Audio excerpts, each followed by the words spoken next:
So here we come to the next part of it now. Having understood what is collective noun, now let's come to the next part, जिसे हिंदी में कहते हैं भाववाचक संज्ञा या abstract noun. Abstract मतलब क्या होता है? भाव यानी क्या होता है? पहली चीज तो आप जानिए, भाव वो चीज है जिसको हम छू नहीं सकते, महसूस कर सकते हैं, फील कर सकते हैं। We cannot touch it, we cannot see that. Abstract का अर्थ यही है। Abstract is almost the opposite of real, वास्तविक से हटकर। सो एब्स्ट्रैक्ट नाउन उसका नाम है जो उस विषय से भिन्न माना जाता है जिससे वो संबंधित है। अब देखिए इसकी परिभाषा, या इसको समझने की कोशिश करिए। परिभाषा is not as important for us as trying to understand it. Good, good मतलब क्या होता है? अच्छा। काइंड मतलब दयालु। डार्क माने अंधेरा, वहां अंधेरा है, अब इसको कैसे बोलेंगे? There is dark. ना ये गुण बताता है, किसी चीज का गुण बता रहा है कि वहां पर क्या वो अच्छा है, वो दयालु है, वो वहां अंधेरा है, डार्क है। अब इसको हम जब बताते हैं उस विषय से भिन्न कर देते हैं जिससे वो संबंधित है, यानी किसी विषय से उसको संबंधित ना रखें। और हमको ये शब्द यूज करना है, अच्छाई। अच्छा से क्या बनता है? अच्छाई। वह अच्छा है। अब हम इसको दूसरे तरीके से कहें, वह अच्छाई के लिए जाना जाता है। अच्छाई जो शब्द है वो अब स्वतंत्र हो गया, इंडिपेंडेंट हो गया, अलग हो गया। Goodness, he is known for goodness. So good से गुडनेस बना, और ऐसा जो शब्द बनता है जो अपने को संबंध अलग कर लेता है, उस जिससे संबंधित हो उससे अलग हो जाता है, तो उस शब्द को कहते हैं कौन सी संज्ञा? भाववाचक संज्ञा या एब्स्ट्रैक्ट नाउन।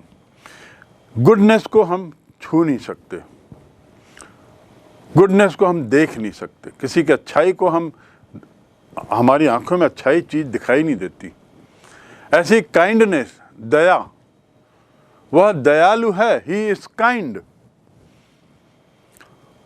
दया बहुत अच्छी चीज है, काइंडनेस इज वेरी गुड।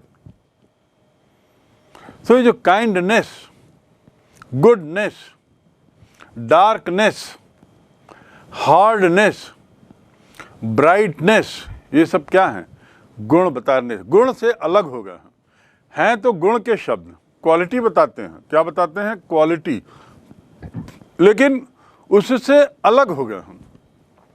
किसी वस्तु के गुण, क्रिया या विस्थिति का नाम जो उसे उस विषय से भिन्न कर जाता है, उसे हम कहते हैं भाववाचक संज्ञा। Am I clear? So भाववाचक संज्ञा means abstract noun, और abstract noun is something which can only be felt, cannot be seen, cannot be touched. Daya, kindness मतलब दयालु, दया। गुडनेस, अच्छाई, अच्छाई। डार्कनेस, अंधकार। ब्राइटनेस, उजाला। ऑनेस्टी, ईमानदारी। ये सब क्या है? ये सब एब्स्ट्रैक्ट में आते हैं। दूसरे तरीके से चलिए हम समझने की कोशिश करें कि गुडनेस शब्द आया, he is known for his goodness. Ram is known for his goodness. अब गुडनेस क्या प्रॉपर नाउन है? नहीं है, क्योंकि ये किसी व्यक्ति का नाम नहीं है। गुडनेस क्या कॉमन नाउन है? यदि प्रॉपर नहीं है तो कॉमन है। अब कॉमन नाउन में क्या है किसी समूह को बताता है? नहीं बताता। तो अब अगला क्या बचता है? अगला बचता है abstract. So it has to be abstract because it does not show the name of somebody. It does not specify a समूह, कोई ग्रुप नहीं बताता, किसी व्यक्ति या चीज़ का नाम नहीं बताता, तो ऐसी स्थिति में ये शब्द कौन सी संज्ञा है? भाववाचक संज्ञा। और भाववाचक संज्ञा में गुणों को लेकर, एक्शन को लेकर या स्थिति को लेकर, स्टेट माने राज्य नहीं, स्थिति, इसको लेकर जो शब्द बने हैं वे भाववाचक में आते हैं। जैसे पहला मैंने बताया उदाहरण, क्वालिटी को लेकर, गुणों को लेकर, गुडनेस, ब्राइटनेस, डार्कनेस। उसके बाद ब्रेवरी यानी बहादुरी, ब्रेव यानी बहादुर, ब्रेव यानी बहादुर।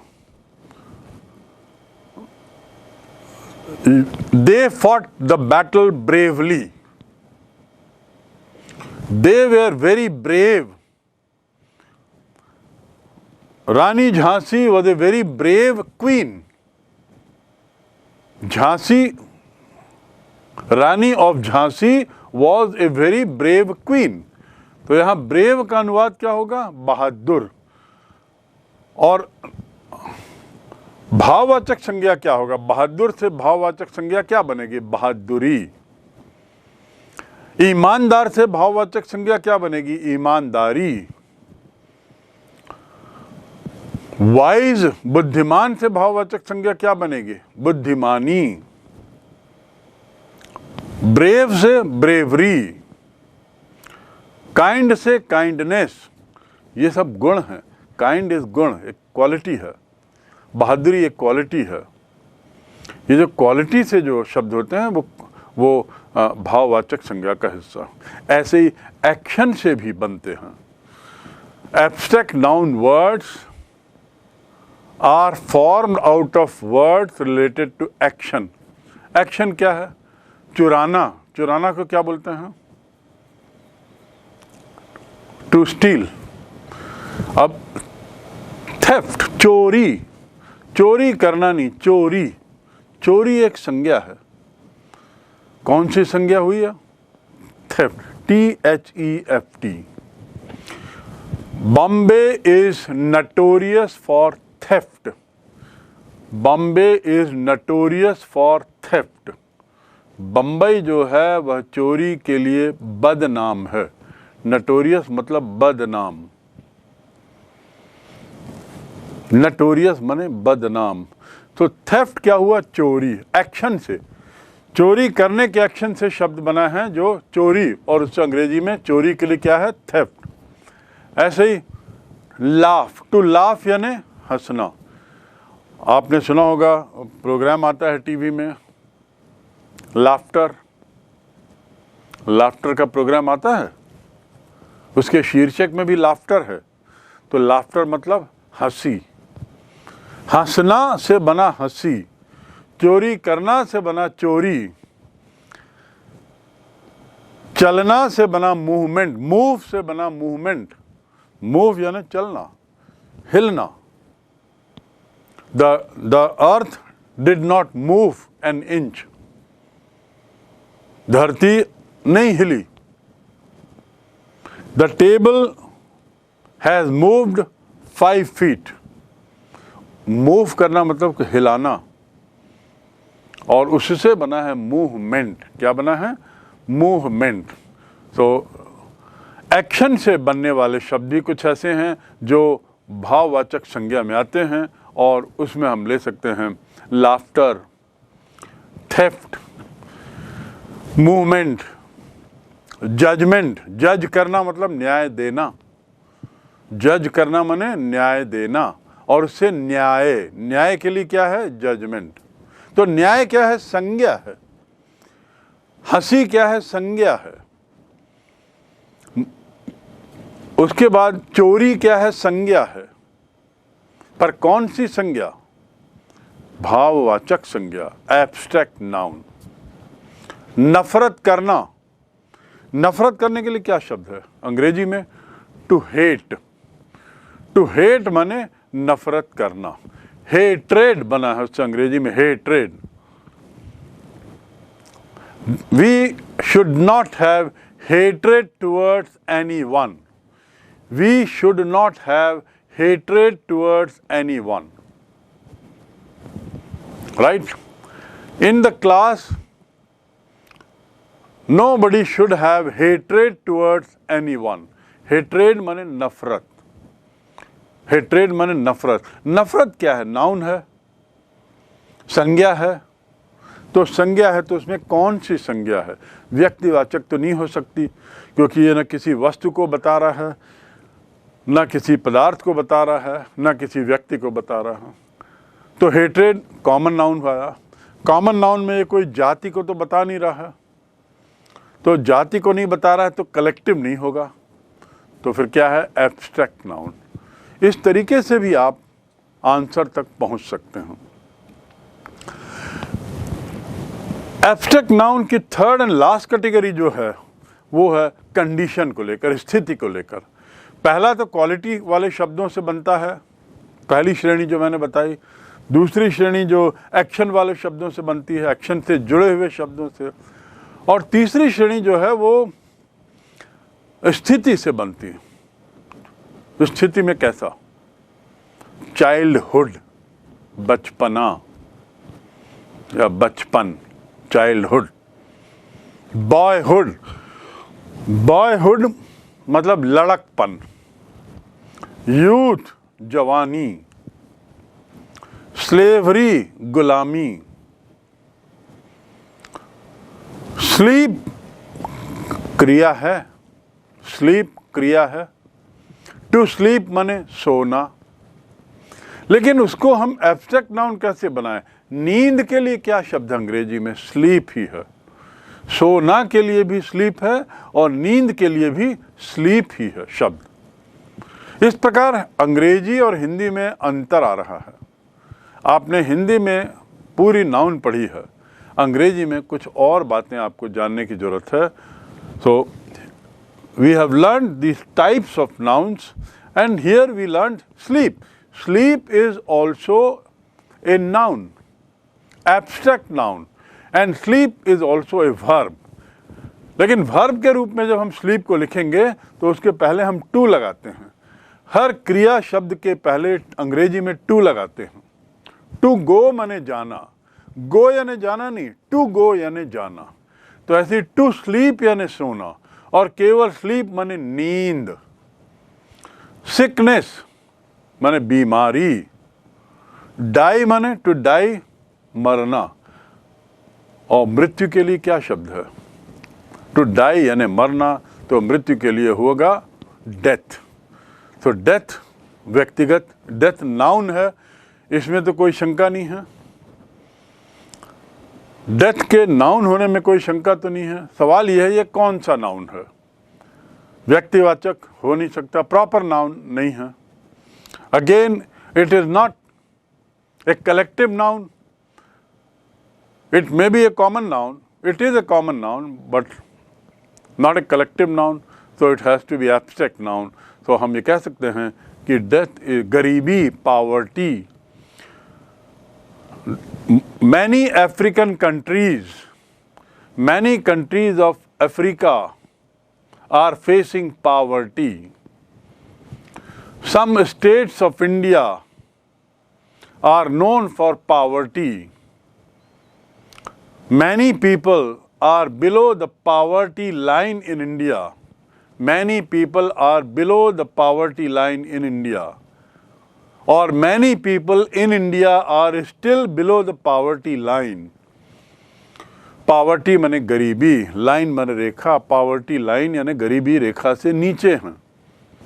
So poverty, death, slavery, गुलामी, sleep, boyhood, childhood, youth, they are all abstract nouns created out of a state, स्थिति. इसी प्रकार जो जिसे हम कहते हैं आर्ट्स या साइंस, आर्ट्स या साइंस जिसे हम कला या विज्ञान कहते हैं, ऐसी संगीत, ये भी सब भाववाचक संज्ञाएं हैं. ये एक चीज़ आपको याद रखनी पड़ेगी कि ये आर्ट्स जो जिसे हम कहते हैं या कला जिसे कहते हैं, व्याकरण, ग्रामर जिसे कहते हैं, साइंस केमिस्ट्री, रसायन science, music, they all come under भाववाचक संज्ञा और एब्स्ट्रैक्ट नाउन। मैंने आपको बताया कि कैसे एब्स्ट्रैक्ट नाउन्स क्रियाओं से बनते हैं, कैसे विशेषण से बनते हैं, क्वालिटी कैसे एक्शन से बनते हैं, और इसके साथ ही मैंने आपको कहा कैसे स्थिति से बनते हैं। हम जैसे कहते हैं वीर सिपाही, a brave soldier. A brave soldier मतलब वीर सिपाही। यहां वीर शब्द जो गुण है, वीर शब्द क्या है? विशेषता बता रहा है। किसकी? सिपाही की। कैसा सिपाही? वीर सिपाही। डरपोक नहीं, छोटा नहीं, मोटा नहीं, कैसा? वीर सिपाही। तो ये वीर शब्द जो है वो विशेषता बता रहा है, क्वालिटी बता रहा है। क्वालिटी बताने वाला शब्द क्या है? ब्रेव। ब्रेव से भाववाचक संज्ञा क्या बनी थी? ब्रेवरी। ब्रेव से भाववाचक संज्ञा क्या बनी थी? ब्रेवरी। यानी वीर से क्या बना था? वीरता। ऐसे ही शक्तिशाली व्यक्ति, a strong man. A strong man, शक्तिशाली व्यक्ति। कैसा व्यक्ति? शक्तिशाली, ताकतवर, मजबूत व्यक्ति। उसके लिए क्या शब्द है? A strong man. अब शक्तिशाली से हमको संज्ञा बनाना है तो क्या करेंगे? स्ट्रांग का क्या है संज्ञा? आपको जानना होगा। स्ट्रांग का संज्ञा होगा, शक्तिशाली का संज्ञा हिंदी में क्या होगा? शक्ति। शक्तिशाली का हिंदी में क्या होगा? संज्ञा शक्ति। वैसे शक्तिशाली क्या है? विशेषण है। शक्तिशाली उस व्यक्ति की विशेषता बता रहा है। कैसा आदमी? शक्तिशाली आदमी। मैं पूछ रहा हूं कि इस शक्तिशाली से संज्ञा कैसे बनेगा? तो कैसे बना? शक्तिशाली का हिंदी में संज्ञा होगा शक्ति। तो अंग्रेजी में शक्ति को क्या बोलते हैं? स्ट्रेंथ। क्या बोलते हैं? स्ट्रेंथ। तो स्ट्रांग से क्या बना? स्ट्रेंथ। सुंदर फूल, ब्यूटिफुल फ्लावर। ब्यूटिफुल क्या है? Beautiful is telling you the quality of flower. It is telling you the quality of flower. Now, when it tells you quality, how quality is to be converted now? Beautiful माने सुंदर, और सुंदरता के लिए क्या है? She is our film actress Nargis was famous for her beauty. Nargis was famous for her beauty. Nilgiri forests are famous for its beauty. जंगल अपनी सुंदरता के लिए प्रसिद्ध हैं. Some temples are famous for their beauty. तो beauty है क्या है? क्वालिटी से बना हुआ शब्द है. क्वालिटी का शब्द कौन सा होगा? ब्यूटीफुल. तो ब्यूटीफुल से बना है ब्यूटी. ऐसे ही शक्ति स्ट्रेंथ, ब्रेव ब्रेवरी, सुंदरता ब्यूटी. लेकिन एब्स्ट्रैक्ट का अर्थ जैसा इसका मतलब ये हुआ अलग करना. और यदि हम डिक्शनरी के अर्थ में जाएंगे तो एब्स्ट्रैक्ट का अर्थ होता है अलग करना. तो किससे अलग होता है? जिस चीज़ से हम संबंध कर रहे हैं उससे ये अलग हो जाता है. अलग होकर भाववाचक संज्ञा बनती है. यही हम बार बार कहना चाह रहे हैं. विशेषण से जैसे बनी, ब्रेव से ब्रेवरी, काइंड से काइंडनेस, ऑनेस्ट से ऑनेस्टी. और अधिकतर जो संज्ञाएं हैं, अधिकतर भाववाचक संज्ञाएं ऐसे ही बनती हैं. विशेषण से ऐसी बनेगी.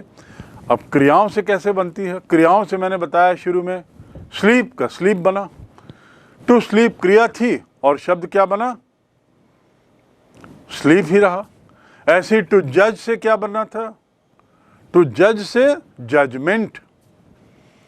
टू लाफ से लाफ्टर. टू मूव से मूवमेंट. ये क्रिया है ना, एक्शन है ना. टू ओबे यानी ओबे करना मतलब आज्ञा का पालन करना.